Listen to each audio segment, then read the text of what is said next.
तो आज क्या पढ़ेंगे आप बताइए। टॉपिक एंड हुआ, उससे आगे मैंने कुछ टॉपिक नोट कराया था। कृष्णा, टॉपिक मैंने नोट कराया है, कहां बिजी रहते हो?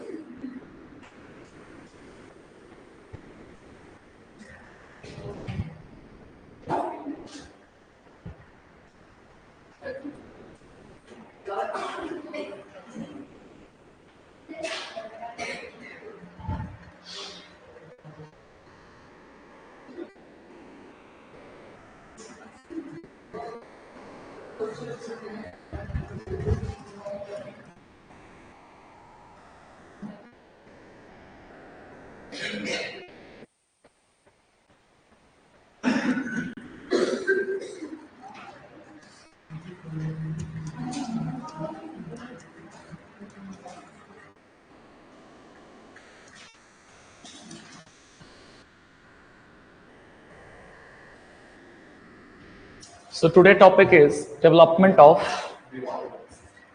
political system, राजनीतिक व्यवस्था का विकास ड्यूरिंग वैदिक एज।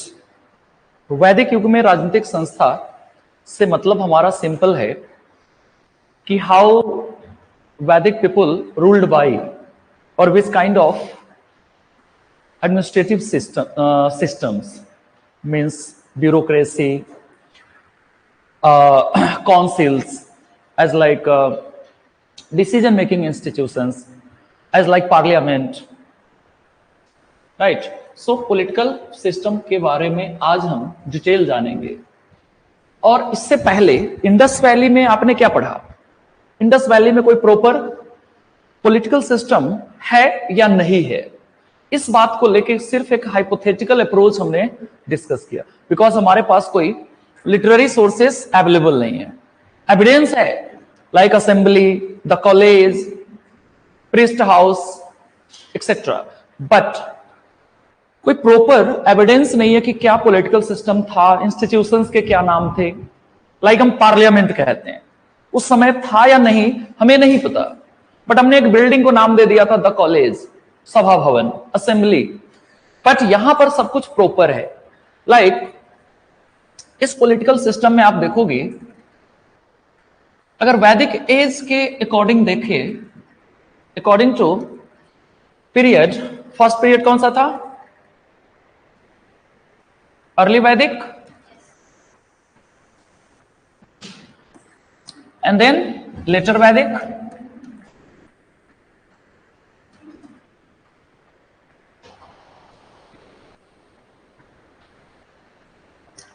अर्ली वैदिक टाइमलाइन में यहां पॉलिटिकल बॉडीज को क्या कहा जाता है? द जन। और इस टाइमलाइन में बताओ, बता ही नहीं रहा।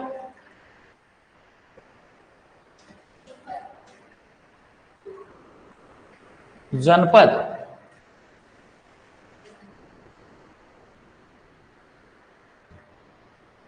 The Jan headed by no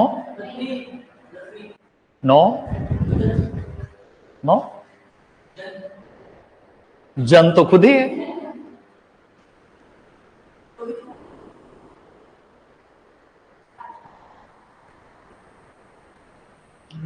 The Jan lead by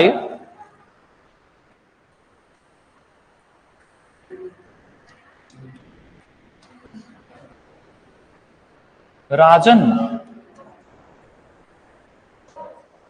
Rajan it means king, but technical term is राजन। आपने महाभारत और रामायण में सुना होगा, जितने भी उनके कोर्ट स्कॉलर्स होते हैं वो कहते हैं हे राजन, राजन आप ऐसा कीजिए, आपको ऐसा करना चाहिए। इंटायर माइथोलॉजिकल टेक्सेस में यही टर्म यूज किया गया, राजन। जैसे महाभारत का एग्जांपल लीजिए, तो विदुर या भीष्म पितामह धृतराष्ट्र से राजन ही बोलते हैं, या रामायण में वशिष्ठ हो या फिर जो भी उनके कोर्ट स्कॉलर थे, वो दशरथ को राजन बोलते हैं। इवन जो एक डायलॉग है गार्गी याज्ञवल्क्य के डायलॉग, जिसमें गार्गी नाम की जो एक स्कॉलर लेडी थी, उनका और फ्यूचर हस्बैंड याज्ञवल्क्य, उन दोनों के बीच में एक डायलॉग हुआ था गॉड और सॉल को लेके, ईश्वर एवं आत्मा को लेकर। याज्ञवल्क्य ऋषि एंड गार्गी, इस दोनों के बीच में जो डायलॉग हुआ, उसमें जो चेयरमैनशिप कर रहे थे वो किंग दशरथ थे। वहां भी उनके लिए टर्म राजन ही यूज होता है, राजनश्य कहते हैं उसको, राजनश्य। राजन में भी सबसे महान विद्वान राजन, राजन मतलब राजा, अर्लियर नेम ऑफ किंग। यही टर्म आगे चलकर सम्राट बनेगा, एम्परर। लेकिन लेटर वैदिक में यह टर्म राजन नहीं रहता। सुनो ध्यान से, राजन टर्म लेटर वैदिक में जाते जाते क्या बनेगा? नो, फिर से डायरेक्शन वाइज डायरेक्शनल नेम है इनके। लाइक नॉर्थ में यस विराट, विराट कोहली नहीं, विराट मीन्स सम्राट, राजा। इन waste, in north region Virat, in west reason स्वराट।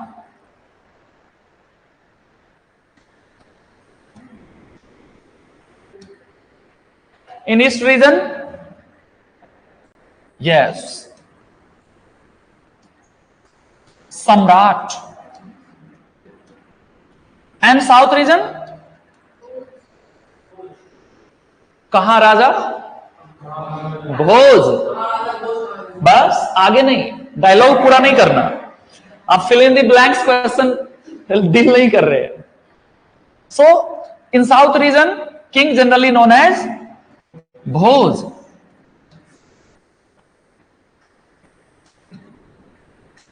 So generally these are name of king, ये सभी राजा के ही नाम है। In northern region, northern region Virat, southern region Bhoj, as well as in west region king known as Swarat, Swaraj, no Swaraj, Swarat, and in east region Samrat. Already ये matching table में question आया हुआ है, list 1 list 2।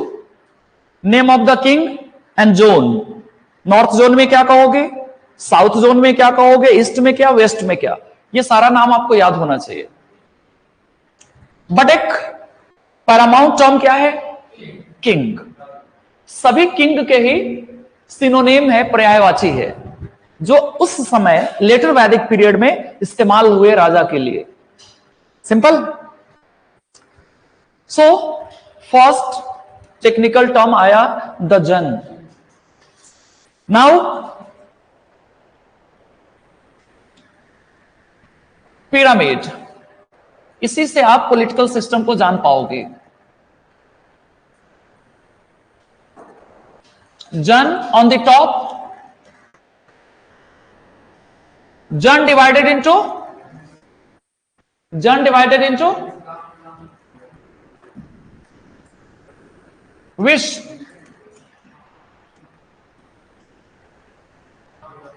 Wish divided into yes gram, and gram divided into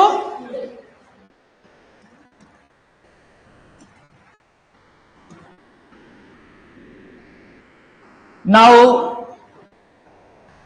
you guys help me, what is the leader of jan? Rajan, hence head of his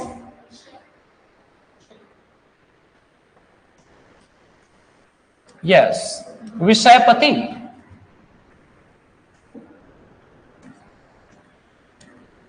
विषयपति the term विस stand for province और state in that time. इस काल में विस का मतलब आज का राज्य है। इसे हम अगर कंपेयर करें प्रेजेंट सिनारियो में तो यह है देश, नेशन। इसको हम कह सकते हैं राज्य, स्टेट। इसको हम कोई ब्लॉक टाइप या डिस्ट्रिक्ट टाइप कह सकते हैं। लाइक इसके नीचे आज राज्य के नीचे क्या है? जिला, डिस्ट्रिक्ट। और सबसे छोटा इकाई है लोकल लेवल, स्थानीय इकाई। ये मैंने केवल कंपेयर किया है, एग्जाम में मत लिख देना। ये केवल याद रखने के लिए हमने बताया कि इसको आप आज राज्य कह सकते हो, इसको जिला, और इसको कोई स्थानीय इकाई, लोकल बॉडी, कुल।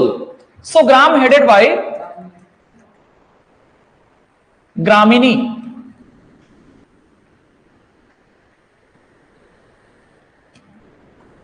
कुल headed bye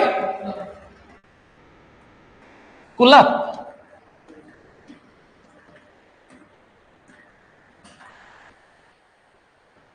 One term also used for kulap, कुलपति।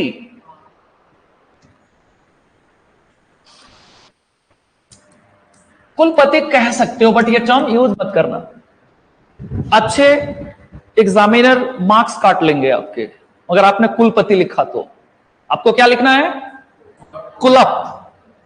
कुलप such as head of the family. परिवार के मुखिया को ही उस समय कुलप कहा गया। ये जो कुल इंस्टीट्यूशन है वो एक परिवार जैसी संस्था है। Institution like family. ग्रामीणी means a no as like ward. एक छोटे से कस्बा को आप, कस्बा भी बड़ा शब्द हो गया, एक मोहल्ला, मोहल्ला के सेंस में, सोसाइटी के सेंस में ग्राम। विश्व मतलब जो जन को कई भागों में बांटे। देखो, एक जन को कई सारे विश्व में हमने डिवाइड किया, और इसी तरीके से एक विश्व को कई सारे ग्राम में डिवाइड किया जा सकता है, और एक ग्राम से कई सारे कुल होंगे। इसका मतलब इस पिरामिड को देखें तो जैसे टॉप टू बॉटम आप नीचे आओगे तो उसके ब्रांचेस बढ़ते चले जाएंगे। एक जन को हमने कई सारे विशेष में डिवाइड किया, वैसे ही विश्व को ग्राम में, and later gram divided into कुल। सो एक डिवीजन है फर्स्ट टाइम प्रॉपर। इससे पहले कोई डिवीजन नहीं था। जैसे आज क्या है? आज कंट्री, देश, there after state, there after commissionery, एक और बॉडी है कमिश्नरी, डिस्ट्रिक्ट, तहसील और ब्लॉक, देन ग्राम। एंड ग्राम ही सबसे लोकल यूनिट माने जाएंगे आज, स्मॉलेस्ट यूनिट ग्राम। हालांकि ग्राम पंचायत के सेंस में देखोगे तो फिर डिफर कॉन्सेप्ट होगा। पॉलिटिकल साइंस में या पॉलिटी में, इंडियन कॉन्स्टिट्यूशन में आपने क्या पढ़ा कि ग्राम का मतलब क्या, सॉरी ग्राम पंचायत मीन्स क्या? एक पॉलिटिकल यूनिट नहीं जिसमें मिनिमम पॉपुलेशन नियर बाई 5000 हो, तब एक ग्राम पंचायत की संकल्पना आएगी। यानी एक ग्राम पंचायत के लिए मिनिमम कितना पॉपुलेशन चाहिए? 5000। बट इस समय ऐसा कोई पैरामीटर नहीं है। According to R S. Sharma, the total population of a jan, tell me, any idea how many total population?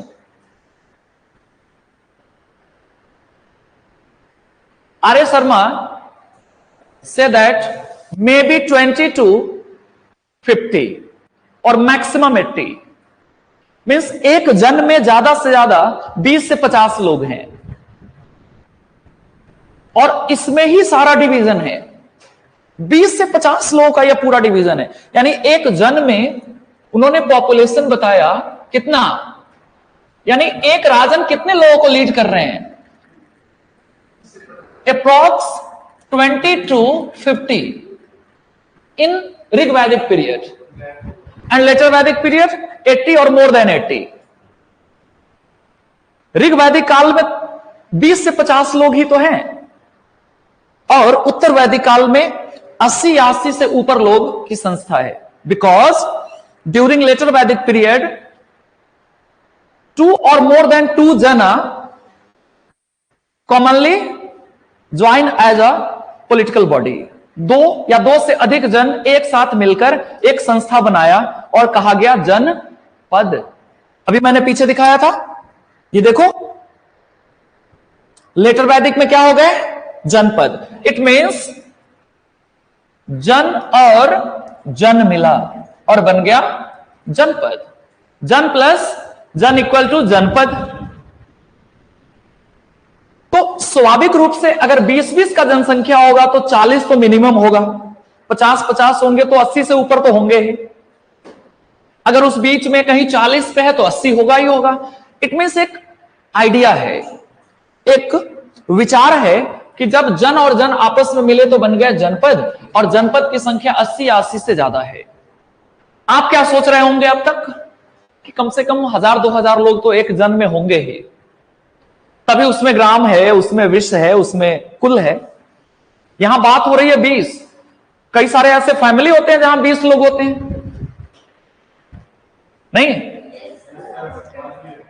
आज भी कई सारे फैमिली। कल ही एक YouTube पे मैंने देखा वीडियो जिसमें एक फैमिली, इतना बिग फैमिली है जिसमें 50 केजी आटे का रोटी रोज बनता है। 50 केजी। अब आप सोचो कितने लोग होंगे। तो वो फैमिली नहीं है, वो पूरा कुनवा है।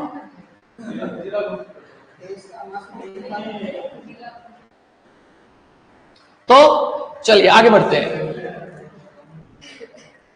ये संस्था याद रहेगा, इनके हेड नाउ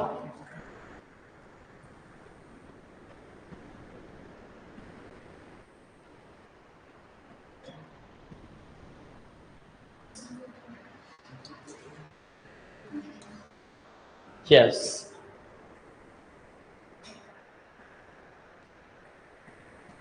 कैसे, क्यों? एक सिंपल सा तो होना चाहिए। हाँ चलिए, अच्छा स्मार्ट बोर्ड नहीं है।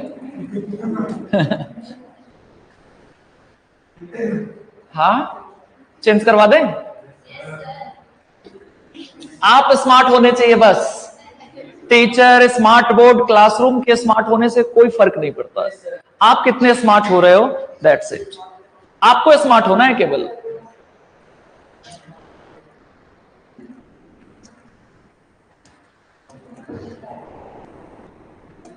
नाउ पॉलिटिकल बॉडी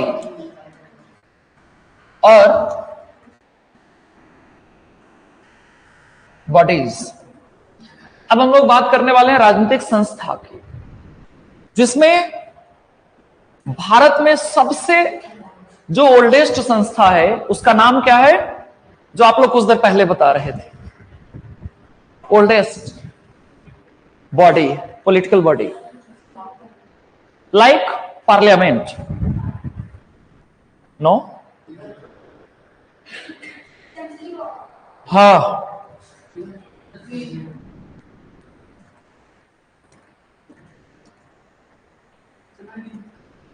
तो मैंने कहां कहा कि आपने नहीं कहा, बट आप अपने शब्द को चेंज कर लिया। मैंने तो नहीं कहा कि सही कह रहे हो या गलत। मतलब आप चाहते हैं कि आपके रॉन्ग फैक्ट को मैं और सही फैक्ट को रिकॉग्नाइज करूं, तब आप सही होंगे। कॉन्फिडेंस लाओ। विदत, पहली संस्था विदत। आप कह सकते हो earliest political body in Indian history. भारतीय इतिहास में प्राचीनतम राजनीतिक संस्था है, प्राचीनतम। इससे पहले कोई भी नॉन पॉलिटिकल बॉडीज अवेलेबल नहीं है। हो मे बी, बट हमें नहीं पता। और विदत क्या है? एज लाइक ग्राम सभा,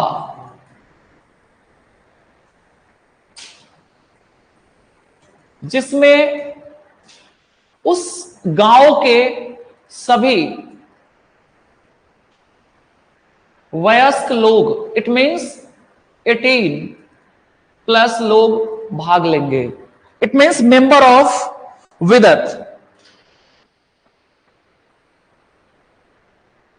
मेंबर ऑफ विदत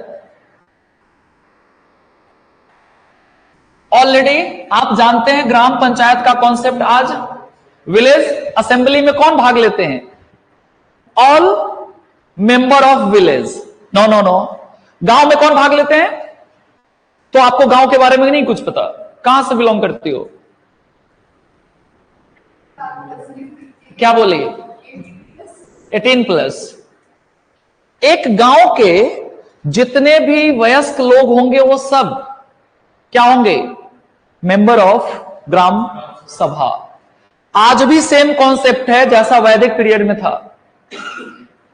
आर्टिकल 40 में जो हमारे कॉन्स्टिट्यूशन में ऐड किया गया द पंचायत, और जिसको आपने 73rd कॉन्स्टिट्यूशनल अमेंडमेंट 1993 के अंदर जो आपने आर्टिकल ऐड किए और जिसमें ग्राम सभा का आपने प्रोविजन बनाया, उसमें भी आज सेम कॉन्सेप्ट है कि उस गांव के सभी वयस्क लोग जितने भी वोटर है, और वोटर कितने साल के होते हैं? 18 साल के। 18 साल से ऊपर के सभी लोग ग्राम सभा के मेंबर होंगे। अगर आप किसी गांव से बिलोंग करते हैं तो आप वहां के मेंबर हैं, आप भाग ले सकते हो। बट आप तो वोट ही डालने नहीं जाते तो फिर ग्राम सभा में भाग लेने कहां जाओगे? किसी ने पार्टिसिपेट किया अब तक? किया है? वोट देने की बात मैं नहीं कर रहा, मैं ग्राम पंचायत में भाग लेने की बात कर रहा हूं। विलेज असेंबली में मैंने किया है। विलेज असेंबली बिल्कुल पार्लियामेंट जैसा होता है, जहां पे उस गांव के सारे इश्यूज सॉर्ट आउट किए जाते हैं। लाइक आपके गांव में क्या क्या कौन कौन सा काम होना चाहिए, लाइक स्ट्रीट के अंदर क्या स्ट्रीट लाइट लगना चाहिए, रोड रिपेयर होने चाहिए, क्या आपके शहर में गली मोहल्ले में कोई पार्क है तो उसकी साफ सफाई होनी चाहिए। ये सारा डिसीजन ग्राम पंचायत में आज भी होते हैं। बट आप इनएक्टिव सिटीजन है इंडिया के, आपको कोई मतलब नहीं है इन सब चीजों से। आपने नहीं देखा क्योंकि आपको इंटरेस्ट नहीं है उसमें। मैंने देखा, मैंने पार्टिसिपेट किया हुआ है। किसके मेंबर की? 0 मेंबर की सैलरी किस बात का? जो इलेक्टेड पर्सन है उनको सैलरी मिलेंगे। ये स्टेट का मुद्दा है, हर राज्य में उनके सैलरी अलग अलग स्टेट गवर्नमेंट डिफाइन करेंगे। हो सकता है कि उनकी सैलरी 5,000 ही हो, कहीं 25,000 हो, कहीं 50,000। मैंने खड़ा नहीं हुआ था, मैं तो भाग लिया था केवल। जो इलेक्टेड मेंबर होंगे वो सैलरी पाएंगे, बाकी को क्यों मिलेगा सैलरी? अरे आप सिर्फ इतना समझो, विदत एक ग्राम सभा है जिसमें उस ग्राम के सभी वयस्क लोग भाग ले रहे हैं। That's it. Every adult person participant of village assembly in layman language. Simply आपको इतना जानना है, ग्राम सभा में उस गांव के सभी लोग भाग लेंगे, खत्म। इट मीन्स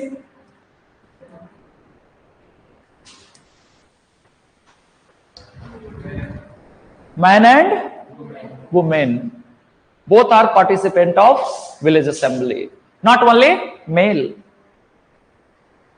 आप सोचिए कितना डेमोक्रेटिक इंस्टीट्यूशन है, नहीं?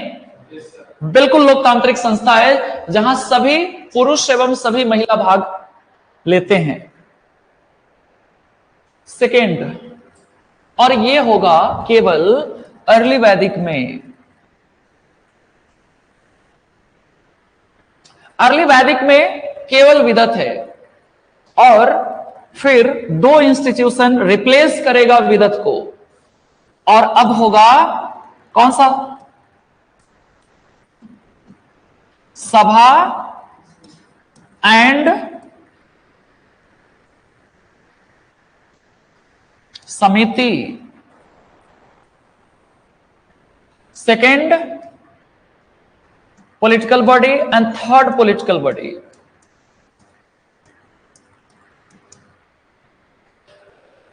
Some other political body like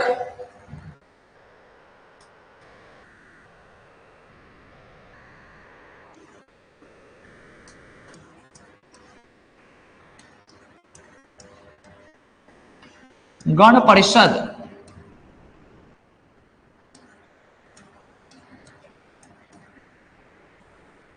गण मीन्स पीपल, ये भी सब्स्टिट्यूट है। जो ज्यादातर डेमोक्रेटिक एरियाज थे वहां पे गण परिषद भी होता था। और मैं आपको बताऊं, first and fourth our body like democratic body.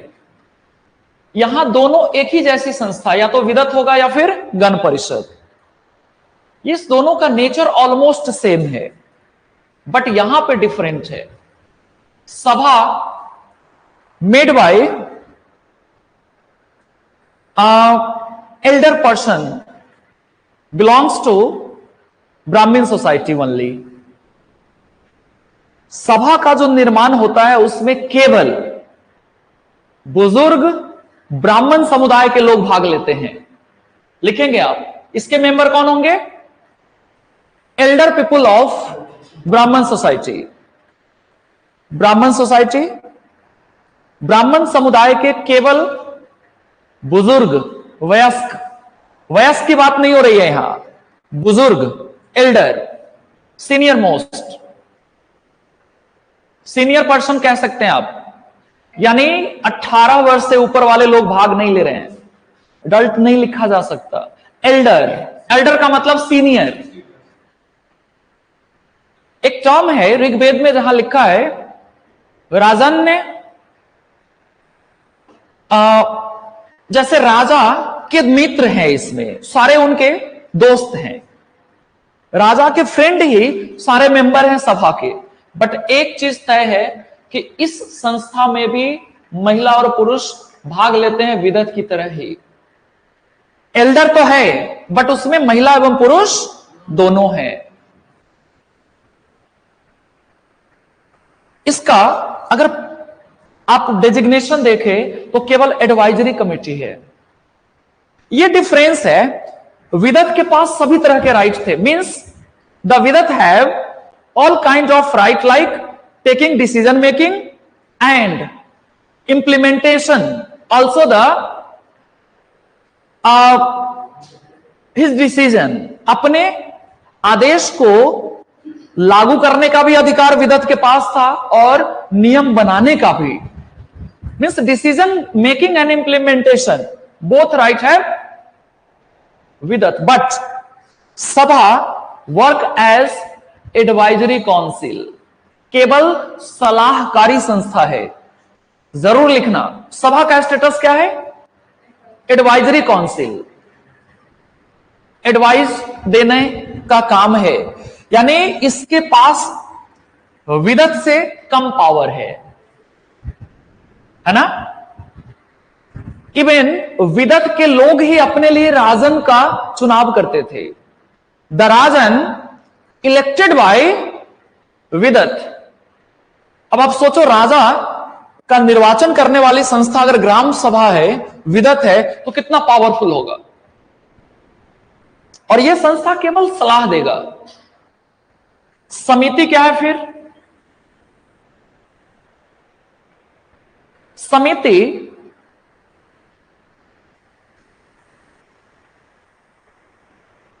सभी गांव के 18 साल से ऊपर के मेल भाग लेंगे, ओनली मेल पार्टिसिपेंट। यहां पर जेंडर डिस्क्रिमिनेशन आ गया। देख लो, किस संस्था में महिलाएं भाग नहीं ले सकती? समिति। तो समिति में भाग कौन लेगा? केवल मेल। और एज क्या होगा? 18+। मीन्स पहली बार कोई लिंग भेद दिखा, first time gender discrimination awkward. इससे पहले कोई भी लिंग भेद जैसा कोई एक्टिविटी आपने देखा ही नहीं, क्योंकि यहां भी महिला पुरुष, यहां भी महिला पुरुष, यहां क्या हुआ, केवल मेल। मेल से ही ये संस्था बनाए गए, बट एज ग्रुप यही होगा, बट भाग कौन ले रहे हैं, केवल mail, not female. Clear. Gana Parishad के बारे में बहुत ज्यादा जिक्र नहीं है, बट फिर भी इसको डेमोक्रेटिक बॉडी माना गया एज लाइक विदत। आपसे पूछे जा सकते हैं कि इसमें सबसे प्राचीन संस्था कौन है, तो आप कहोगे विदत। विदत को रिप्लेस किसने किया, सभा एंड समिति, both. Because in 10th Mandal of Rigveda describe about Sabha and Samiti. Hymns say that Sabha and Samiti look like or walk like daughter of Prajapati Brahma. Rigveda के 10वें मंडल के एक सूक्त में कहा गया है कि सभा एवं समिति प्रजापति ब्रह्मा के दो पुत्री है। प्रजापति ब्रह्मा मीन्स अलमाइटी, उनके दो बेटी है, दो बेटी का मतलब दो संस्था। Two daughter means two institution, sabha and samiti. इसका मतलब यह है कि संस्था को कहीं ना कहीं आपके धर्म से कनेक्ट कर दिया। प्रजापति ब्रह्मा से मतलब क्या है, जो हमारे गॉड हैं, सुपर पावर जिनके पास है, उनकी दो बेटी के रूप में दो संस्था है। इसका मतलब लोग इसको एक्सेप्ट करें, किसके स्थान पे, विदत। क्योंकि विदत तो था डेमोक्रेटिक बॉडी, विदत को एलिमिनेट करना था, इसलिए यह बात लिखा ऋग्वेद के लास्ट चैप्टर में, लास्ट मंडल में। भेदभाव देखो यहीं से स्टार्ट हुआ, not only in terms of gender but also in terms of वर्ण सिस्टम। क्योंकि यहां पर केवल ब्राह्मण भाग ले रहे हैं, तो यहां पे नॉन ब्राह्मण लोग तो भाग नहीं ले सकते ना, ना क्षत्रिय भाग लेंगे, ना ही वैश्य और ना ही शूद्र। तो फिर भेदभाव स्टार्ट हुआ कि नहीं, केवल ब्राह्मण पुरुष महिला इसमें भाग लेंगे, तो इसका मतलब जो 3 वर्ण के लोग थे वो यहां से बाहर हो गए। तो वर्ण व्यवस्था सोसाइटी का हिस्सा होगा, अगले टॉपिक में पढ़ेंगे पॉलिटिकल के बाद। ये सारा इंस्टीट्यूशन आपको समझ में आया, एग्जाम में आएंगे आपको आंसर करना होगा। और आ चुका है कई बार कि विदत को किस संस्था ने प्रतिस्थापित किया, इट मींस विदत रिप्लेस्ड बाय सभा एंड समिति। Gana Parishad generally similar body है या फिर कंटेम्परेरी बॉडी है, जो इनके साथ चलता रहेगा किसी खास रीजन में, सभी जनपद में नहीं, किसी खास जनपद में। ठीक, चलिए अब हम लोग बात करेंगे ब्यूरोक्रेसी का, नौकरशाही।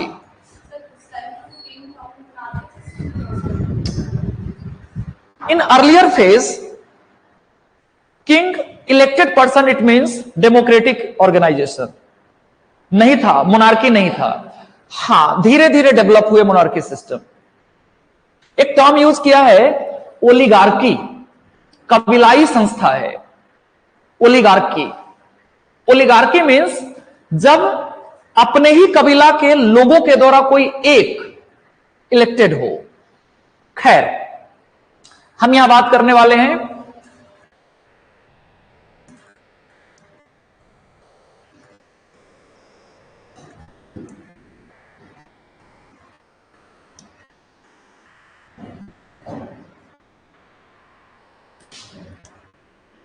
रत्निन। रत्निन क्या है? Yes, as like member of council, मंत्री परिषद जैसी संस्था को कहा रत्निन। मंत्री परिषद। जैसे आज member of council, member of council means कि हमारे पार्लियामेंट का एक स्मॉलेस्ट बॉडी है, लोकसभा और राज्यसभा के सदस्यों से बनाया जाता है, और उसका भी एक छोटा सा हिस्सा है कैबिनेट, मंत्री मंडल। मंत्री परिषद से भी छोटा संस्था क्या है? मंत्री मंडल। खैर, यहां रत्निंग क्या है? ये राजन के द्वारा बनाया जाएगा और राजन को हेल्प करेगा, राजन के सपोर्ट के लिए। कौन सी संस्था? रत्निन। आप कह सकते हो कि रत्निन क्रिएटेड एंड established by राजन फॉर एग्जीक्यूट हिज ड्यूटी और वर्क। राजा अकेले कुछ कर सकता है क्या? नहीं। तो राजा अपने काम को लागू करवाने के लिए रत्निन बनाएंगे। और देखो, इसके जो मेंबर हैं, कुछ मेंबर्स का नाम आपको जानना पड़ेगा, और सबसे जो इंपॉर्टेंट मेंबर है उसका नाम है क्या? बताओ। पुरोहित।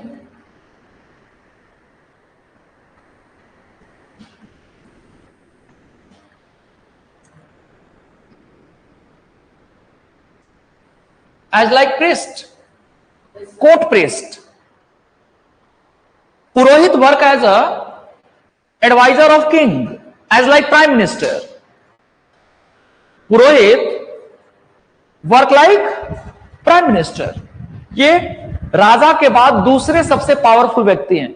आज राजा राष्ट्रपति हैं और पुरोहित प्राइम मिनिस्टर है।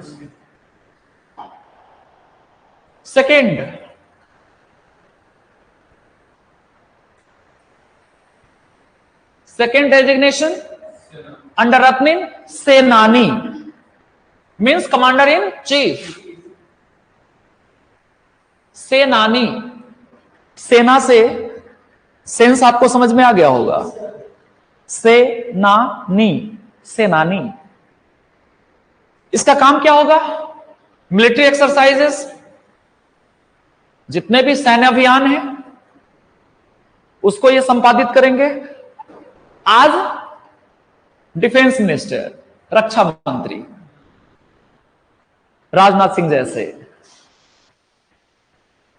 थर्ड वन,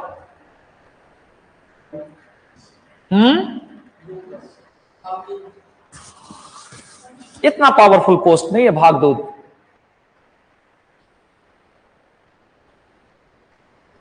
राजा के काफी करीबी व्यक्ति है और वो है, आप सभी लोग जानते हैं,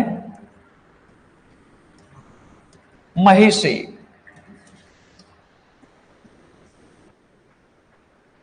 महिषी means chief queen and work as home minister. महिषी है होम अफेयर्स, जितने भी गृह मामले हैं, घर के मामले हैं, वो इन्हीं के द्वारा कंट्रोल किया जाएगा। जैसे आज होम मिनिस्टर हैं अमित शाह जी, बट उस समय ये पोस्ट रिजर्व है, रिजर्व फॉर चीफ क्वीन। महारानी के लिए ये पद आरक्षित है। देखो, रिजर्वेशन वैदिक एज से ही है, और आप कहते हो कि रिजर्वेशन केवल कॉन्स्टिट्यूशन में डाला गया। जो रिजर्वेशन का विरोध करे उनको कहना देख लो, होम मिनिस्ट्री तो आपने रिजर्व कर रखा है राजा की पत्नी के लिए। इसीलिए कहते हैं कि आपको इतिहास पढ़ना चाहिए, चीजें आप ज्यादा बेटर जानोगे, बोल पाने में सक्षम रहोगे। रिजर्वेशन का पहला एग्जाम्पल, होम मिनिस्ट्री ही रिजर्व है। एक और डेजिग्नेशन रिजर्व है, फोर्थ वन, कौन सा? यस, युवराज।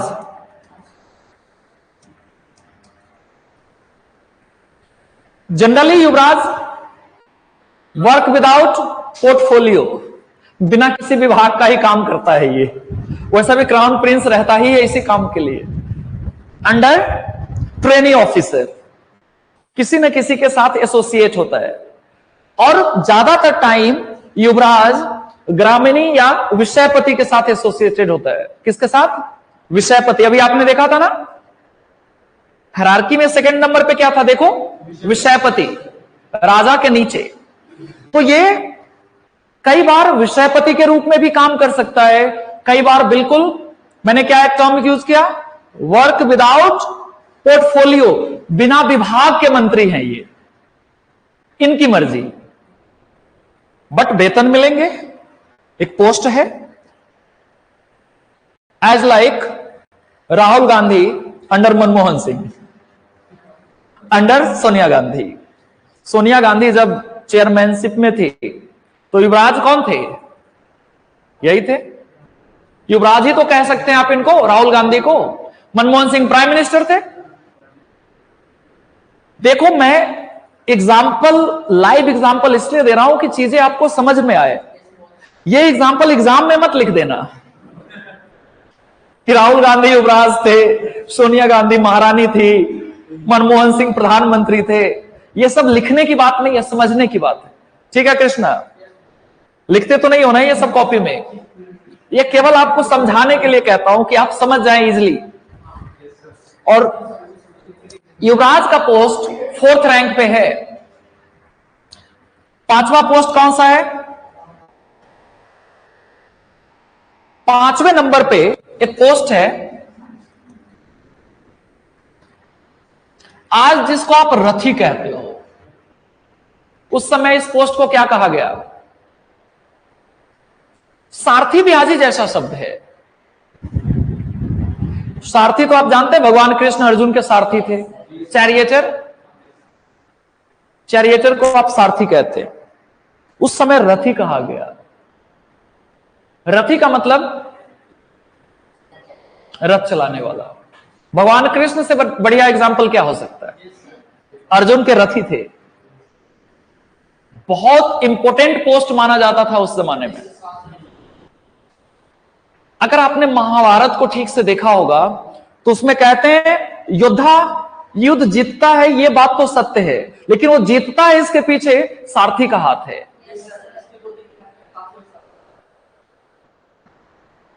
आपने अर्जुन और कृष्ण का एग्जाम्पल तो देख लिया। याद कीजिए, दुर्योधन के खेमे में इस बात पे चर्चा हो रही थी कि कर्ण का सारथी कौन बनेगा। नकुल के मामा थे, नकुल सहदेव के मामा ही थे।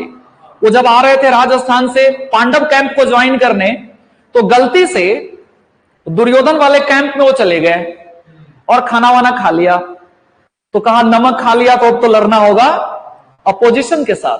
अपोजिशन के साथ यानी वो दुर्योधन के कैंप में मजबूरी में रुकना पड़ा उनको, क्योंकि उनके कहते हैं एक टर्म है आतिथ्य, मीन्स होस्टेज, होस्टिंग किया उसने, इसलिए उसके तरफ से ही युद्ध किया। और ये बहुत अच्छे सारथी थे, इसलिए कर्ण का सारथी नकुल और सहदेव के मामा थे। और कर्ण ने डिमांड किया था कि इनको मेरा सारथी बनाओ, क्योंकि ये बहुत अच्छा रथ चलाते हैं। वो तो षड्यंत्र था भगवान कृष्ण का कि उनके रथ का पहिया डूब गया, और एक श्राप था उनके गुरुजी परशुराम का कि जब संकट में पड़ोगे तो तुम्हारे सारे विद्या काम नहीं आएंगे। अदरवाइज कर्ण तो अर्जुन को पराजित कर देता।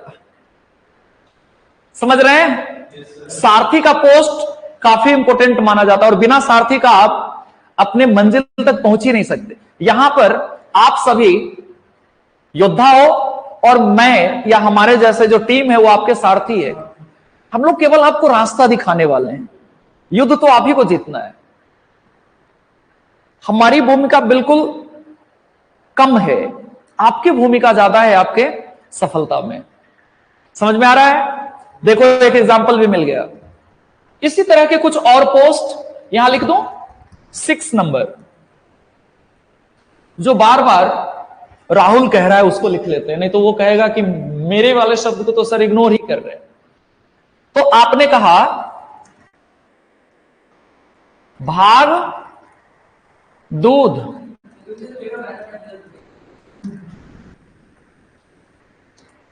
टैक्स कलेक्टर, ये कौन है? कर संग्रह करने वाला। भाग दूध, भाग means share, share of production collected by भाग दूध। भाग मतलब हिस्सा, किसका हिस्सा? उत्पादन का हिस्सा। इस उत्पादन के हिस्सा को वसूलने वाला भागदूत बन गया। इट मींस इस पोस्ट को आप इसी सेंस में जानिए कि यह कर संग्रह करता है, भागदूत। और इस समय भाग टैक्स होगा, बताऊंगा। बट ये पोस्ट ज्यादा फेमस हुए लेटर वैदिक पीरियड में। ऋग वैदिक पीरियड में ये पोस्ट ज्यादा फेमस है ही नहीं। और इसी तरीके के और भी बहुत सारे पोस्ट हैं जो आप स्टडी मटेरियल से देख लेंगे, लेकिन ज्यादातर पूछे गए हैं सेनानी और महिषी, क्योंकि पृष्ठ को तो सब जानता है, टॉप मोस्ट क्लास है। जैसे हिस्ट्री में आगे अमात्य टर्म यूज होंगे चाणक्य के लिए, वो भी पुरुष पृष्ठ या पुरोहित जैसा ही पद है। तो ये पोस्ट सबको पता है, ज्यादातर ये क्वेश्चन आया है, यूपीएससी प्रीलिम्स में आया हुआ है कि वैदिक युग में रत्निंग में पुरोहित के बाद कौन सा पोस्ट है? विच पोस्ट केम आफ्टर पुरोहित अंडर रत्निन ड्यूरिंग ऋग्वैदिक पीरियड? यू से सेनानी। ये दोनों रैंक फिक्स है, इसको उल्टा नहीं जा सकता। यहां पे 5-6 के बाद किसी को भी सफल कर सकते हो आप। वैसे भी ऊपर के 3-4 डेजिग्नेशन ही इंपॉर्टेंट होता है। इस समय अमित शाह जी को कोई रिप्लेस कर सकता है क्या कि उससे नीचे वाला पोस्ट? नहीं कर सकता। कितना पावरफुल पोस्ट है, किनके पास है? महिषी के पास। वैसे संस्कृत भाषा में, इन संस्कृत लैंग्वेज, महिषी टर्म रेफर टू बुफेलो, भैंस। भैंस मतलब महिषी। बट यहां पे सेंस डिफरेंट है, यहां पे चीफ क्वीन है। तो आप तुलना मत कर देना, ठीक है कृष्णा? तुलना नहीं करना है घर में। ये हो गया पॉलिटिकल सिस्टम। अब पॉलिटिकल सिस्टम से रिलेटेड किसी को कुछ पूछना हो तो पूछ लो, कोई डाउट हो तो पूछ लो। हमें जन के बारे में जानना था। विषयपति उसका हेड था। इसके बाद हमने बताया ग्राम, ग्रामिणी के अंडर में, कुल, कुलपति या कुलप के अंदर में। उसके बाद एक संस्था आया रत्निन, जिसमें ये ऑफिसर है। कुछ पॉलिटिकल बॉडी थे लाइक विदत, सभा समिति and Gana Parishad. Political system में इतना ही जानना है। किस पॉलिटिकल बॉडी में? अभी तो बताया कि 18 साल से ऊपर के सभी पुरुष, सभी महिला विदत में। सभा में केवल ब्राह्मण, समिति में केवल पुरुष लेकिन सभी जाति के। All adult male, not women. In सभा ऑल एल्डर ब्राह्मण, मेल और फीमेल। मेल के साथ साथ फीमेल भी भाग लेंगे, लेकिन केवल ब्राह्मण, वो भी बुजुर्ग।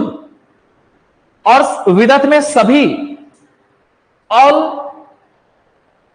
Adult person. जैसे आज 18 साल से ऊपर के सभी लोग भाग ले सकते, वैसे गण परिषद का कंडीशन कमोबेश किसके जैसा है? विदत जैसा। नाउ सोशल लाइफ ऑफ वैदिक as. Social life,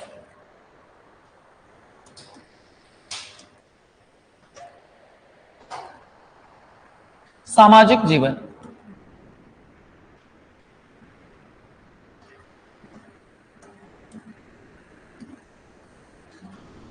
social life,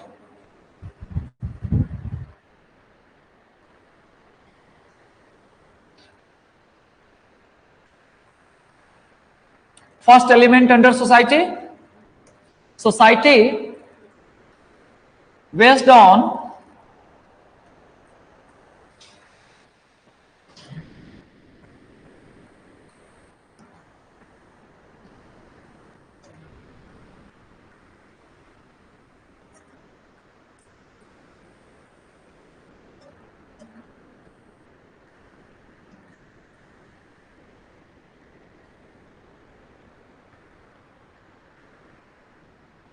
वर्ण व्यवस्था, वर्ण सिस्टम, ये ऋग्वैदिक का सबसे पहला सामाजिक तत्व है। इसका आधार क्या है? Varna system. Varna means colour, but here the term varna refer to category और class based on work. This term refer to class of work. कर्म आधारित वर्ग क्या है ये? कर्म आधारित वर्ग।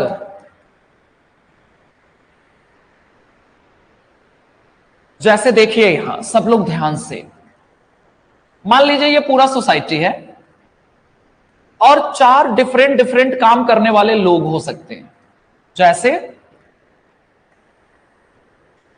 एजुकेशन,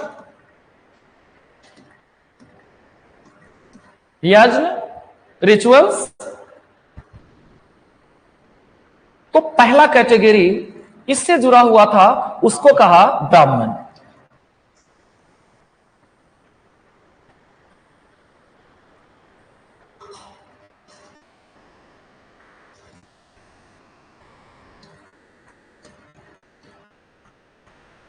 ब्राह्मण।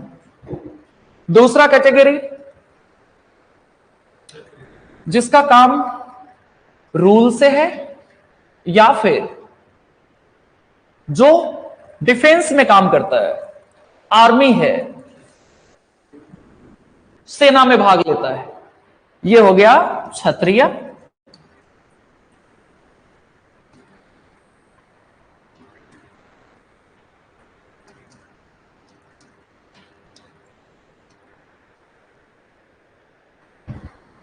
थर्ड,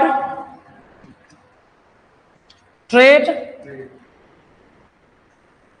प्रोडक्शन एक्सेट्रा, व्यापार या उत्पादन, प्रोडक्शन, ट्रेड एंड प्रोडक्शन, यानी जो अर्थव्यवस्था में भागीदारी लेता है, इकोनॉमिकल एक्टिविटी जिसके पास है, उसको कहा वैश्य। ट्रेड एंड प्रोडक्शन, व्यापार एवं उत्पादन। उत्पादन में मैन्युफैक्चरिंग गुड्स भी आएगा और फार्मिंग गुड्स भी आएंगे, सारे कृषि का हो, शिल्प हो, क्राफ्ट हो, इंडस्ट्री हो, सब। तो ये हो गए वैश्य, यानी ये हो गया category number 3rd। And 4th,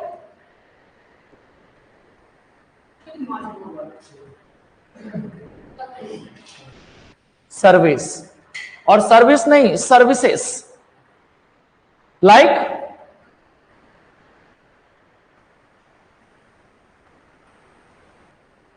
पॉचरमैन, कुम्हार जिसको कहते हैं, carpenter, black Smith, gold Smith, इस तरह के जो सेवा प्रदाता हैं, इसको चौथे कैटेगरी को कहा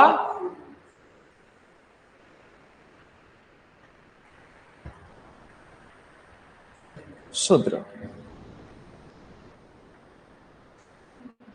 हाँ, सिंपल भाषा में समझिए, जो व्हाइट कॉलर जॉब है, व्हाइट कॉलर जॉब, वो है ब्राह्मण। जो ग्रे कलर पहनते हैं, यानी वर्दी, पोशाक, जिसको आप क्या कहते हो,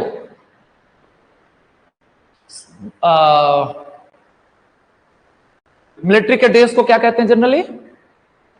जो सेना पहनते हैं उसके वर्दी को क्या कहते हैं? खाकी तो पुलिस के लिए है, ठीक है, उसी सेंस में।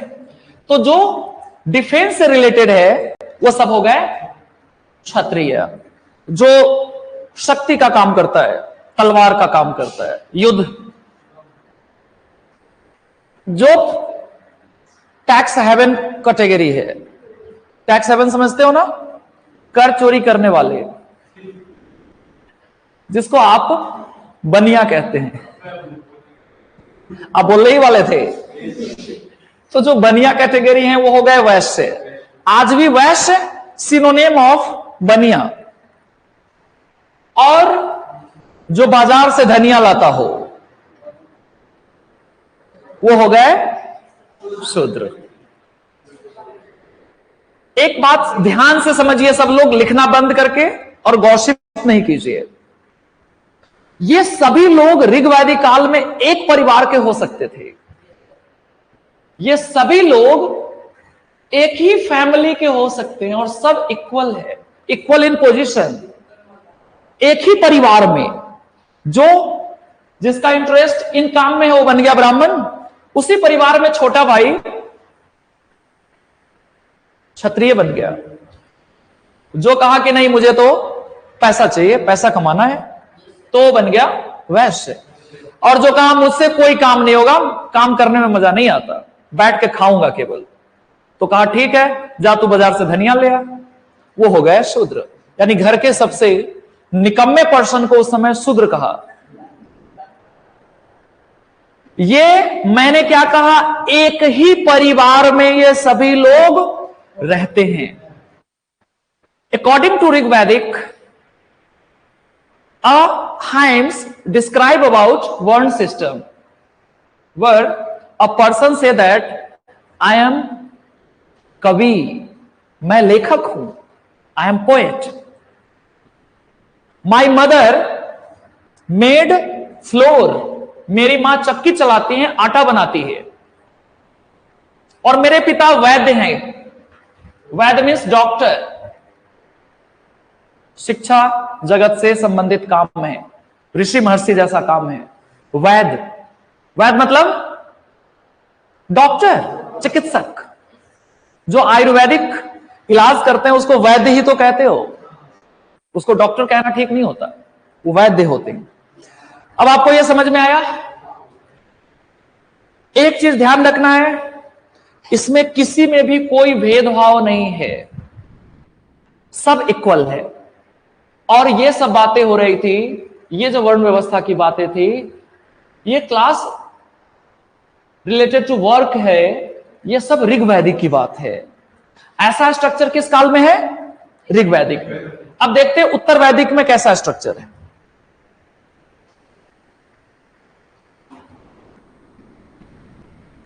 वर्ण सिस्टम ड्यूरिंग लेटर वैदिक। उत्तर वैदिक काल में वर्ण व्यवस्था कैसा है? यहां पे बिल्कुल हायरार्की आ गया। ब्राह्मण ने कहा कि मैं तो टॉप पे हूं भैया, आप सब लोग मेरे नीचे हो। पूरा सिस्टम कोलैप्स। अब भेदभाव होगा। एक परिवार में ब्राह्मण के घर में जो पैदा होंगे वो ब्राह्मण ही रहेंगे। अब यहां चॉइस नहीं है आपके पास। अब यह सिस्टम हो गया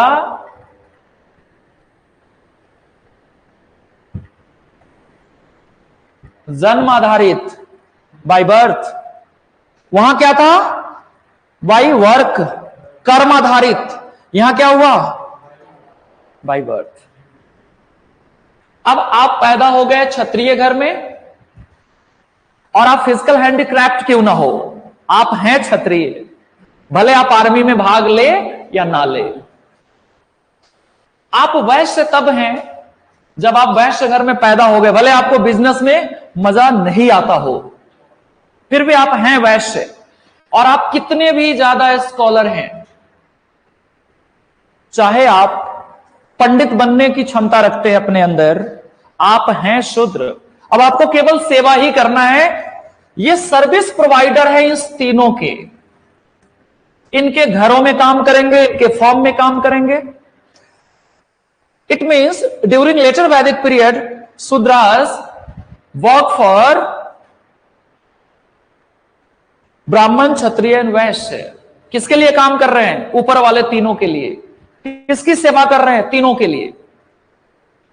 मैंने पहले भी बताया कि ये कौन सा काम करते हैं बेसिकली, जो डेली यूजेज के सामान बनाना है, मिट्टी के बर्तन, लकड़ी से कुछ बनाना है, कारपेंटर का काम हो गया, रस्सी बनाना है, बास्केट बनाना है, इवन एग्रीकल्चरल लेबर, कृषि के क्षेत्र में जो मजदूर काम करेंगे वो भी शूद्र होंगे। यानी शूद्र अब एक तरह से इंस्टीट्यूशनल वर्किंग क्लास हो गया, लेबर क्लास हो गया, जो इन तीनों के यहां सेवा प्रदान करेंगे।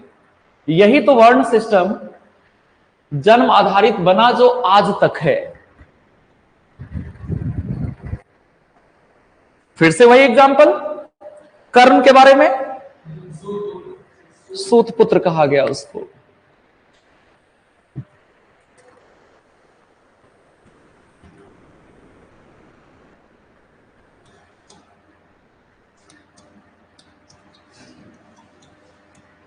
भूल गया था टर्म। जो रथी है उसको सूत भी कहते हैं। सूत पुत्र कर्ण अर्थात जो चैरिएटर था उसका बेटा था। किसका चैरिएटर था वो? जो धृतराष्ट्र के कोर्ट का एक चैरिएटर था, उसका बेटा था। इसलिए उसको सूत पुत्र कहते, शूद्र पुत्र नहीं कहते, सूत पुत्र। राधे तो इसलिए क्योंकि उसकी मां का नाम था। तो एक टर्म आपने मुझे याद दिलाया, सूत। Thank you. तब तो मुझे याद ही नहीं था, अभी अचानक से आपने याद दिला दिया। याद दिलाया नहीं, हिंट्स तो मैं नहीं दिया कि कर्ण को क्या कहते हैं। ठीक है, ये सबको समझ में आया। अब यहां पर ये क्या हो गए? ऑर्गेनाइज्ड हो गया। अब ये व्यवस्था बन गया, इंस्टीट्यूशनल सिस्टम हो गए। अब चेंज नहीं हो सकता। अब चाह के भी कृष्णा यादव हो ना, अब आप कृष्ण जी के फैमिली से ही बिलोंग करोगे। अब आप सुदामा के कैटेगरी में बिल्कुल नहीं जा सकते। क्यों? क्योंकि आज भी हमारे यहां सोसाइटी किस पे आधारित है? वर्ण व्यवस्था पे, जो जन्म आधारित है। तो भगवान कृष्ण भी चाह के भी क्षत्रिय नहीं बन पाए, यदुवंशी ही कहे गए वो। ये तो सबको पता है, बताने की आवश्यकता ही नहीं है। मुझे लगता है कि अब ज्यादा हो जाएगा, ये आपको समझ में आ गया होगा। आपको वर्ण व्यवस्था पे पीएचडी थोड़े करना है। समाज में जो दूसरा एलिमेंट है वह है आश्रम सिस्टम।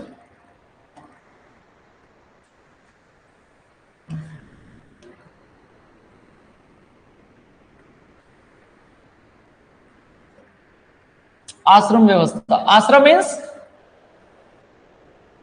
द टर्म आश्रम रेफर टू मठ, मोनेस्ट्री, नो, खानकाह, नो। क्योंकि आश्रम का मतलब आप तो आश्रम यानी जहां साधु संत रहते उसको कहते, नहीं कहते कि नहीं? नहीं, दिव्या कुछ कहना चाह रही है, बोल लो। आश्रम मीन्स, मैं दिव्या से पूछ रहा हूं, आप क्यों आंसर कर रहे हैं? माना आपके पास दिव्य दृष्टि है कृष्णा, आपके पास माना में दिव्य दृष्टि है, इसका मतलब यह नहीं है कि सबके आंसर आप ही दो। द टर्म आश्रम stand for stages of life. ये जीवन के चरण है।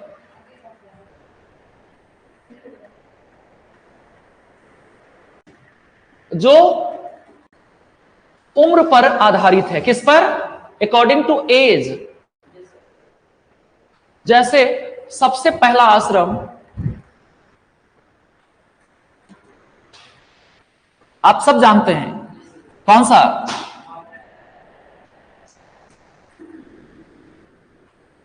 ब्रह्मचर्य।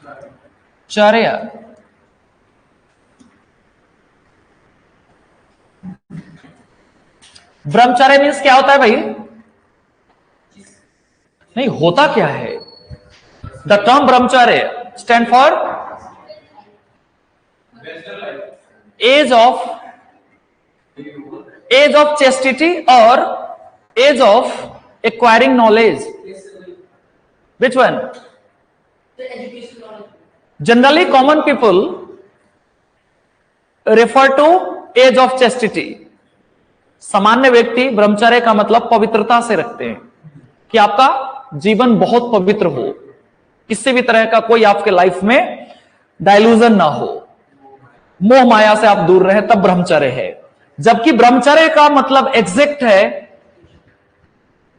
The age of learning, the age of acquiring knowledge and skills. जब आप शिक्षा एवं कौशल अर्जित करते हैं, उस एज को ब्रह्मचर्य का युग कहते हैं, एज कहते हैं. और इस एज को 8, 11 और 12 से 25 तक रखा गया. 8 साल ब्राह्मणों के बच्चे के लिए, 11 क्षत्रिय और वैश्य के लिए, 12 शूद्रों के लिए स्किल स्क्वायर करने का कोई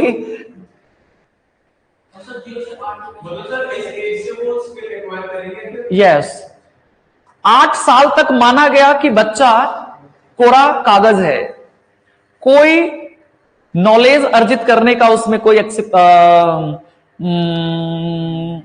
क्या कहोगे, नॉलेज नहीं है उसके पास, कैपेबिलिटी नहीं है उसके पास, एलिजिबिलिटी नहीं है उसके पास, उसको भेजा ही नहीं जा सकता gurukul. Because from birth to 8 years age group known as only biological birth, and after 8 years when a child performing upanayan sanskar, thereafter the child known as the second birth, they acquire second life and the child eligible for acquiring knowledge. स्पष्ट रूप से कहा गया कि 8 साल से पहले के जो बच्चे हैं वो केवल शारीरिक रूप से पैदा हुए, मानसिक रूप से नहीं.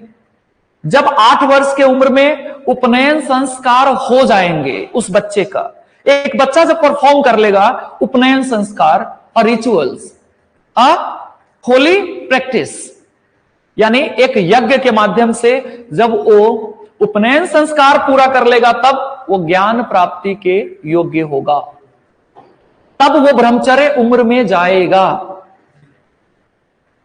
0 से 8 साल का एज केवल बायोलॉजिकल बर्थ है. Intellectual life started after 8, 11 and 12 according to category, according to varna. Simple है, सबको समझ में आ रहा है? यानी अगर आप 8 साल से उम्र देखो तो यहीं से गुरुकुल जाने का समय है, गुरुकुल यहीं से जाओगे. बताऊंगा अभी संस्कार में क्या नंबर है, क्या पोजीशन है. तो ब्रह्मचर्य का मतलब हमने एक टर्म यूज किया, the age related to acquiring knowledge and skills. वैसा उम्र, वैसा युग जिसमें बच्चे केवल शिक्षा एवं कौशल अर्जित करें. बी सेकेंड आश्रम. क्या बोला? हाँ,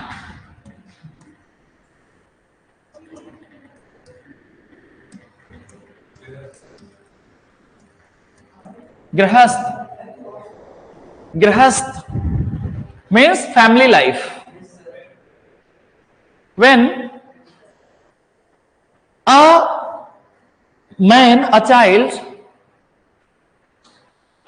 टेक रिस्पॉन्सिबिलिटी ऑफ फैमिली. जब बच्चा अपने परिवार का उत्तरदायित्व ले लेता है, अर्थात विवाह करेगा, बच्चा पैदा करेगा, धन अर्जन करेगा, बिजनेस करके हो, नौकरी करके हो, कोई भी काम करके हो पैसा कमाएगा और अपने रिस्पॉन्सिबिलिटी को इस रूप में भी लेगा कि अपने पेरेंट्स को खुश रखना है, उनके मर जाने के बाद उनका अंतिम संस्कार करना है, हर श्राद्ध महीने में उनको जल अर्पण करना है, देवता जो भी कुल देवता हो उनका यज्ञ करवाना है। वैसे गृहस्थ आश्रम में 3 कर्ज माने जाते हैं। देयर आर 3 ऋण ड्यूरिंग गृहस्थ आश्रम। 3 कर्ज है, लोन है आपके ऊपर। एक है गुरु ऋण, जिससे आपने ब्रह्मचर्य उम्र में पढ़ाई किया, शिक्षा अर्जित किया। दूसरा पितृ ऋण, जिसने आपको जन्म दिया, जिसने आपको इस लायक बनाया, यानी पिता का कर्ज है आपके ऊपर। और तीसरा देव ऋण। देव ऋण मतलब देवता का कर्ज है आपके ऊपर। इसलिए सत्यनारायण भगवान का पूजा करवाइए, रुद्राभिषेक करवाइए, मृत्युंजय महायज्ञ करवाइए। ये सब रिस्पॉन्सिबिलिटी आपको निभाना ही पड़ेगा ड्यूरिंग गृहस्थ आश्रम। क्या हुआ नया? अच्छा, श्री सत्यनारायण भगवान की जय। लेकिन अभी आप उस एज में आए ही नहीं हो, आप 25 साल की हुई नहीं, तो कैसे? ये मेरे और राहुल के बीच का मसला है है ना? और इसका एज ग्रुप क्या होगा बेटा? 25 साल से 50 साल तक। 50 साल में रिटायरमेंट, कितना अच्छा एज था बताओ? वैदिक युग कितना बढ़िया है। 50 साल में रिटायर हो गए आप, फ्री फ्रॉम ऑल रिस्पॉन्सिबिलिटी। तिजोरी का चाबी बेटे को दे दीजिए और आप घर के किसी कोने में बैठ के आराम से खाइए, टीवी देखिए, बच्चों के साथ खेलिए। आप हो चुके हैं रिटायर। एज ऑफ रिटायरमेंट क्या है वैदिक युग में? 50 वर्ष। कितना अच्छा। आज तो 60 भी नहीं, 65 तक चले जाते हैं। कुछ एक पोस्ट है जहां 70 साल तक जॉब मिलते हैं। कौन सा?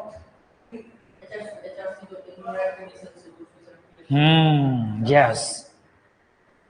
और सीबीसी का नहीं, सीबीसी का 65 ईयर।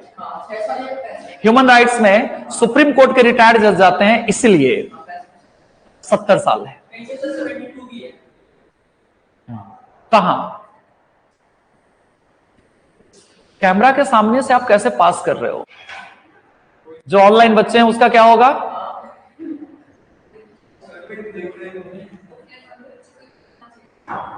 है ना? उन्होंने भी पेमेंट किया है। देखो ऑनलाइन वाले बच्चे, मैं आपका सपोर्ट कर रहा हूं। ये ऑफलाइन वाले आपके राइट्स को क्या कर रहे हैं?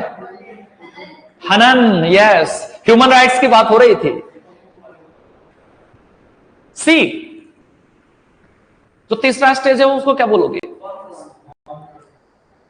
वन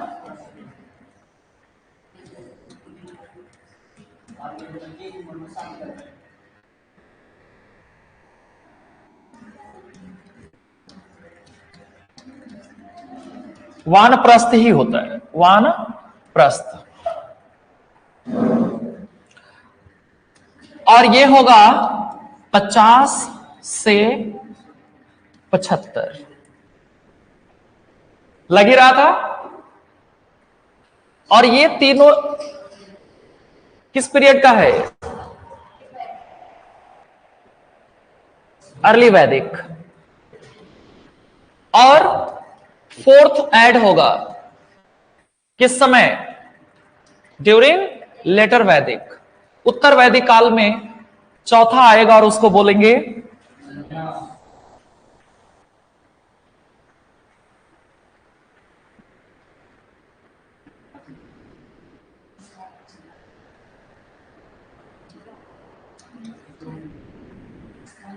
सन्यास।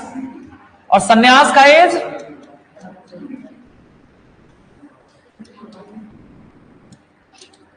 किसी भी ग्रंथ में नहीं लिखा गया कि 100 साल के बाद अगर जी गए तो क्या होगा। 100 तक ही लिखा है। होना तो चाहिए था 75% प्लस, सॉरी 75 ईयर्स ऑनवर्ड। इस बात का कोई जिक्र नहीं है वैदिक एज में। मोक्ष की संकल्पना नहीं है।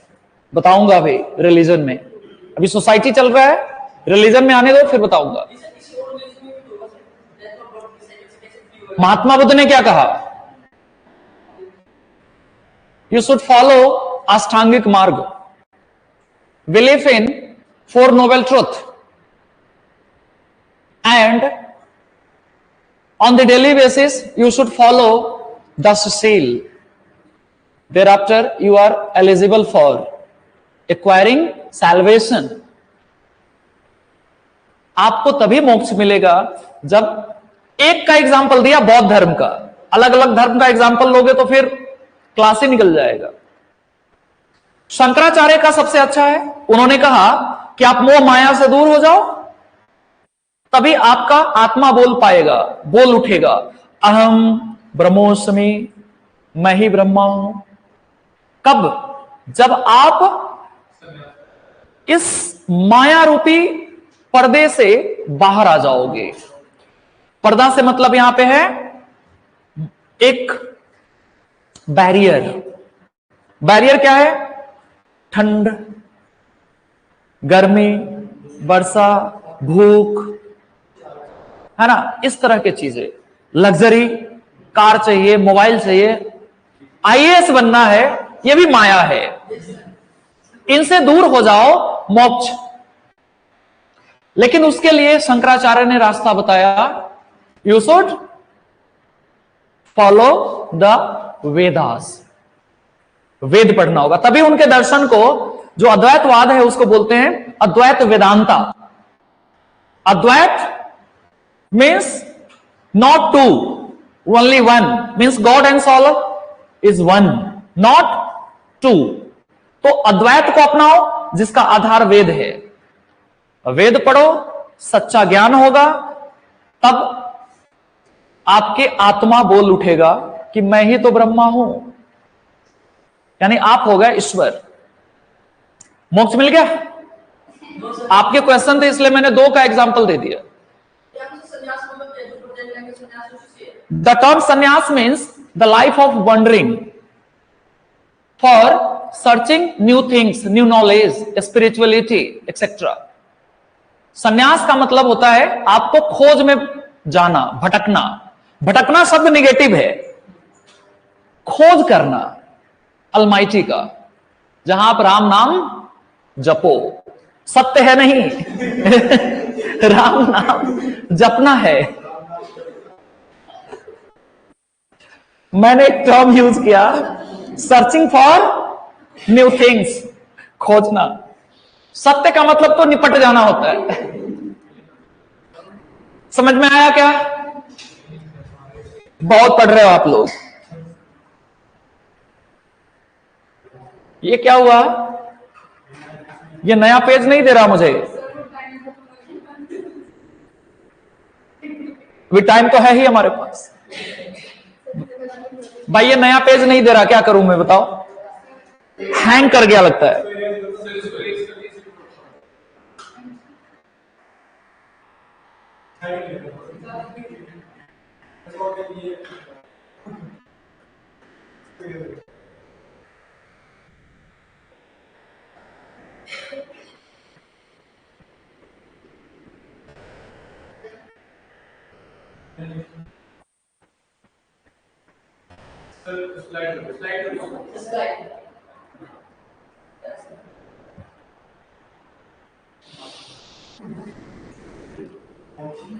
मोक्ष मिला?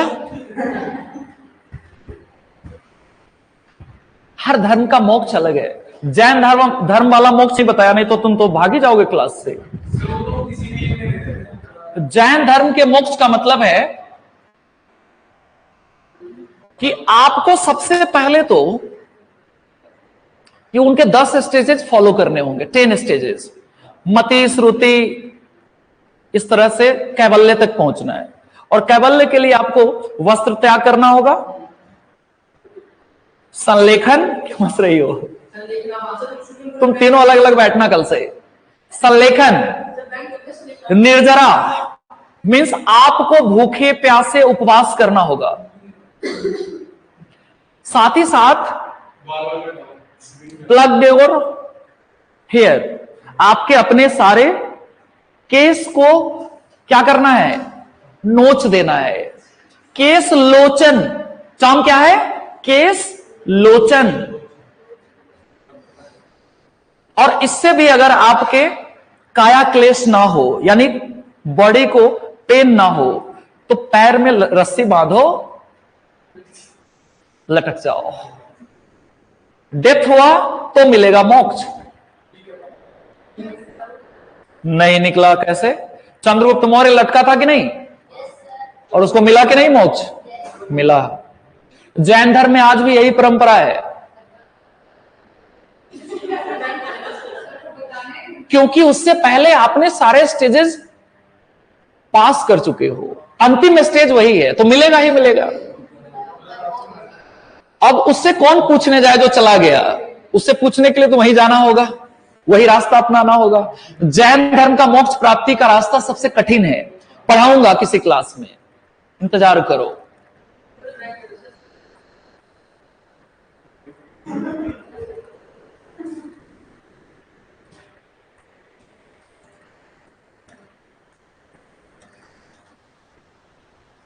इकोनॉमिक लाइफ एंड, चलो पहले इकोनॉमिक लाइफ ही करते हैं, आर्थिक जीवन। इस क्लास में इकोनॉमिक लाइफ में सबसे जो प्रॉपर वर्क है वो क्या है? Domestication of animal, means animal husbandry, पशुपालन। जैसे राहुल करता है,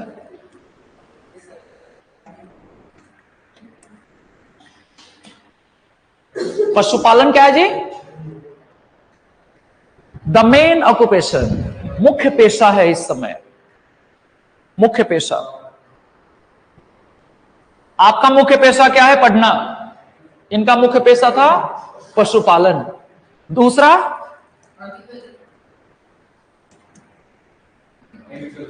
एग्रीकल्चर, कृषि। और कृषि में आप लोग स्टडी मटेरियल में जाके देखना, कई सारे शब्द यूज किए गए हैं, जैसे जौ की खेती होती है, गेहूं, चावल या अन्य फसल। देखो ध्यान से, गेहूं के लिए एक शब्द यूज किया है गोधूम। तो टेक्निकल टर्म आपके सारे फूड ग्रेन्स का नाम लिखा होगा, उसको देखना है किसको क्या कहते हैं। श्यामा, सामा, ब्रीही, चावल, राइस। इसी तरह से हर एक फसल के अलग अलग नाम है, हर फूड ग्रेन के नाम अलग अलग है। एक एग्जांपल गेहूं का दे दिया हमने, तो कृषि दूसरा पोजीशन रखता है। थर्ड क्राफ्ट, शिल्प। शिल्प it means small scale industries like pottery making, cloth making, handicraft etcetera. इसमें वो सारे काम धंधे आ गए जो आज उद्योग के रूप में जा चुका है। क्राफ्ट ही तो चेंज होके क्या बना, बताओ? इंडस्ट्री। और फोर्थ देखो, मैं आपको बता दूं, ट्रेड को लेके एक कॉन्सेप्ट है,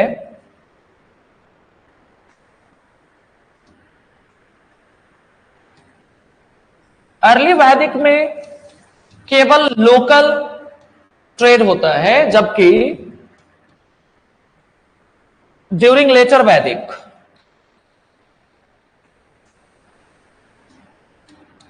national level, not international. International level पे व्यापार नहीं है, केवल एक जन से दूसरे जन जाएंगे। जन अभी देखा था, महाजनपद, जन देखा था, जनपद देखा था।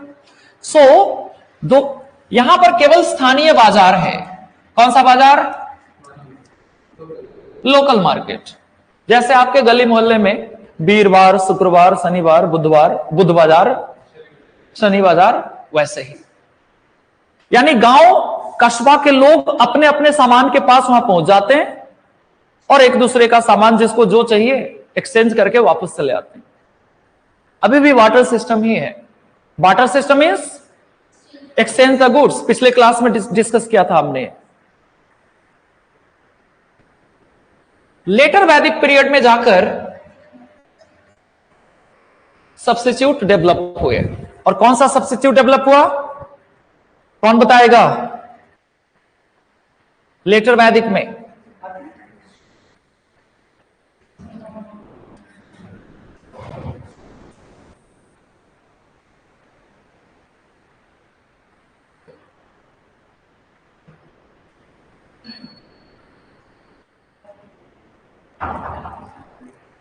क्या बता रहा था मैं? ट्रेड। तो ट्रेड के लिए इस समय पहली बार एक चीज यूज हो रहा है, उसका नाम है निस्क, जो है क्या? गोल्ड। और निस्क इन फॉर्म ऑफ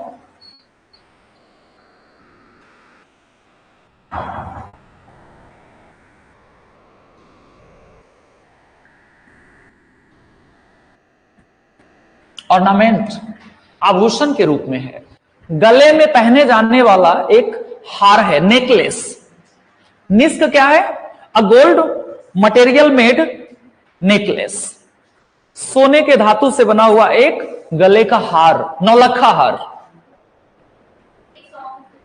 हाँ, तभी मैंने भी कहा। तो निस्क का इस्तेमाल व्यापार के लिए किया जाने लगा ड्यूरिंग लेटर वैदिक पीरियड।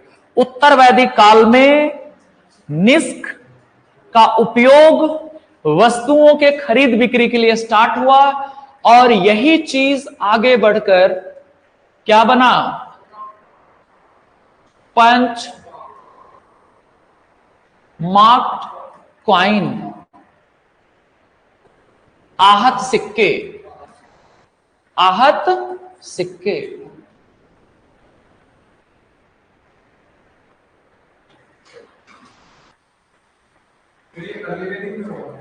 लेटर वैदिक। अभी तो बताया था, पीछे देखो तो लेटर वैदिक की बात कर रहा हूं। तो लेटर वैदिक में यह सब होगा। और फिर पंचमार्क कॉइन का जब कॉन्सेप्ट आ गया तो कई सारे सिक्के डेवलप हो गए, लाइक शतमान और भी चीजें। एक एग्जांपल इसका शतमान।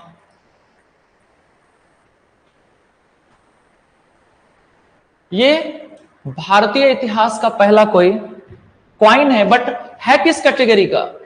पंचमार्क। मींस कोई मेटल लिया और उसको पंच कर दिया, लाइक सोने का मेटल लिया या सिल्वर लिया, पंच कर दिया। मींस कास्टेड नहीं है, कास्ट किया हुआ नहीं है कि राउंड शेप होगा, प्रिंटेड होगा, प्रिंट वगैरह नहीं है। पंच करते हैं, जैसे स्टैंप करते हैं ना, वैसे पंच कर दिया।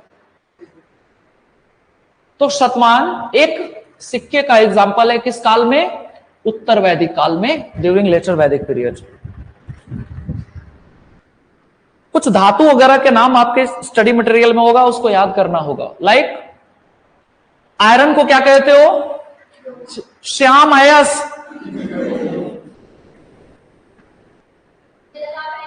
द श्याम अयस term stand for iron goods. लोहे के वस्तु के लिए वैदिक पीरियड में एक शब्द है श्याम अयस। कॉपर के लिए अयस। फॉर गोल्ड सुवर्ण। सुवर्ण सोने का, आज भी बोलते हैं।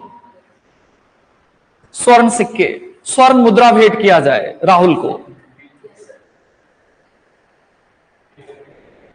समझ में आ गया? तो व्यापार वगैरह छोटे मोटे लेवल पे, कालीन बेच लिया किसी ने बना के, किसी ने मार्कर बना के बेच लिया। एग्जाम्पल दे रहा हूं, उस समय ना मार्कर होगा ना कालीन होगा। यूज के लिए जो भी उस समय सामान बनाए जाएंगे वो बेचे खरीदे जाएंगे। सिंपल। लास्ट थोड़ा सा धर्म का मामला देख लेते हैं।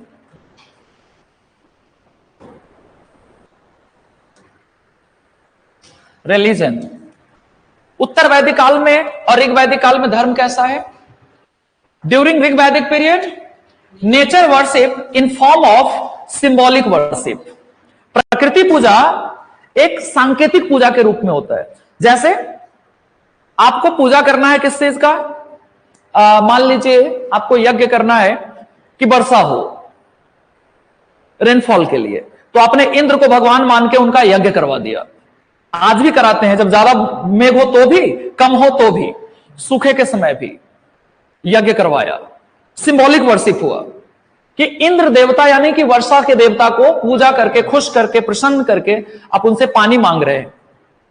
ऐसे ही अग्नि पूजा, अग्नि तो हर पूजा में पार्टिसिपेंट होंगे, मीडिएटर गॉड है वो। आपके ऋग्वेद में 33 कोटि यानी प्रकार, 33 प्रकार के देवी देवता का जिक्र है, याद करना पड़ेगा आपको। टॉप क्लास इंद्र, देन अग्नि, देन मित्र, देन वरुण, देन अश्विनी, ये पोर्टफोलियो है उनका। सबसे हाई क्लास गॉड हैं आपके, देवता हैं आपके कौन? इंद्र, फिर है अग्नि, फिर है मित्र, फिर है वरुण। आपके सिलेबस में, सॉरी स्टडी मटेरियल में उसको याद करना है आपको। इंद्र का उल्लेख कितनी बार है ऋग्वेद में, वरुण का कितनी बार, अग्नि का कितनी बार, ये सब देख लेना। बहुत ज्यादा दिमाग नहीं लगाना, यहां सिर्फ रट्टा मार जाना है। 33 कोटि से मतलब है टाइप्स, कोटि कोटि प्रशंसा, अलग अलग प्रकार से प्रशंसा, लख लख बधाइयां। यहां कोटि का मतलब करोड़ भी होता है, इसलिए हमारे माइथोलॉजी में लोग कहते हैं 33 करोड़ देवी देवता है। ये 33 कोटि की बात कर रहा है प्रकार। र्यूमर है 33,000 देवी देवता नहीं है हमारे यहां, सॉरी 33 करोड़ नहीं है, क्योंकि कोटि मतलब करोड़ भी होता है और कोटि मतलब प्रकार भी होता है, टाइप्स। तो 33 टाइप्स, सबके नाम एक बार देख लेना घर जाके। और सुनिए ध्यान से, मोड ऑफ वर्शिप क्या होगा? मोड ऑफ वर्शिप, पूजा का प्रकार क्या है, कैसे पूजा करोगे? तो एकमात्र ऑप्शन है यज्ञ। और कॉमन पीपल के लिए 16 यज्ञ होगा, 16 संस्कार में 16 यज्ञ। 16 किसके लिए बताओ? कॉमन पीपल के लिए, आम आदमी के लिए 16 प्रकार के यज्ञ, 16 संस्कार। यज्ञ मतलब यज्ञ, हां यज्ञ लिखते हैं, क्या करोगे शब्द है, हमें यही लिखना पड़ता है यज्ञ। 16 प्रकार के यज्ञ कृष्णा को करना होगा अपने पूरे जीवन में, लेकिन 3 तो इनके जन्म से पहले करा देंगे इनके पेरेंट्स। गोद भराई संस्कार 12 इनके जीवन काल में होगा, जब जिंदा रहेंगे तो 12, एक अंतिम संस्कार मर जाने के बाद, यानी 4 संस्कार आप खुद नहीं देख सकते हो, 3 जन्म से पहले, एक मरने के बाद, 12 जीवन काल में। और आपके जीवन काल का अंतिम संस्कार होगा विवाह संस्कार। जीवन काल में जिंदा रहते अंतिम संस्कार है विवाह संस्कार। और जो आपके काम का है, आप लोगों के काम का है 11वें नंबर संस्कार, उपनयन, जिसके बाद आप शिक्षा ग्रहण करने के लिए गुरुकुल में जाते हो, 11वें पोजीशन है उसका। उससे पहले कर्ण भेदन, केस कटने वाला, मूछें हटाने वाला, वो सब संस्कार है। नामकरण, जैसे किसी का नाम नेहा रखा गया तो ये यज्ञ के माध्यम से। अन्नप्राशन, 6 महीने के हो जाने के बाद बच्चे को जब पहली बार खाना खिलाया जाता है, ये सब 16 संस्कार का हिस्सा है। और जो राजा होंगे वो 3 विशेष यज्ञ करवाएंगे। राजसूय मीन्स कोरोनेशन, अश्वमेध फॉर एक्सपेंशन ऑफ टेरिटरी, साम्राज्य विस्तार के लिए, एंड थर्ड वाजपेय फॉर शो हिज पावर, अपने शक्ति को प्रदर्शित करने के लिए उसमें खेल का आयोजन करवा देंगे, उनके रथ हमेशा जीतेंगे, भले कॉन्स्पिरेसी हो लेकिन जीतेंगे हमेशा राजा के रथ। एक चैरियट रेस होता है, उसमें हमेशा राजा का रथ जीतता है। कैसे? मैंने बहुत अध्ययन किया तो उसमें लिखा हुआ है कि राजा के रथ सबसे आगे खड़े होते हैं और बाकी लोगों के रथ पीछे, तो जीतेगा कौन? तो 3 यज्ञ विशेष रूप से राजा के लिए, राजसूय फॉर कोरोनेशन, अश्वमेध फॉर साम्राज्य विस्तार, फॉर एक्सपेंशन ऑफ एम्पायर, तीसरा वाजपेय शक्ति प्रदर्शन के लिए, यानी उसमें खेल वेल करवा देंगे। यही एक एग्जांपल रथ दौड़ का है, चैरियट रेस। वैदिक पीरियड कंप्लीट होता है, बाकी जो पूछना हो अगले क्लास में पूछ लेना। नेक्स्ट क्लास में 16 महाजनपद एंड मगध, हेडिंग बना के जाओ, नहीं तो मुझे ढूंढना पड़ता है कि क्या पढ़ाऊं। Topic of next class, heading लिखिए Magadh, rise of Magadh and its relation with 16 महाजनपद, rise of Magadh and its relation with 16 महाजनपद, 16 महाजनपद के साथ संबंध है ना। मगध का उत्कर्ष एवं 16 महाजनपद के साथ इनके संबंध। चलिए, जय हिंद। कल के लिए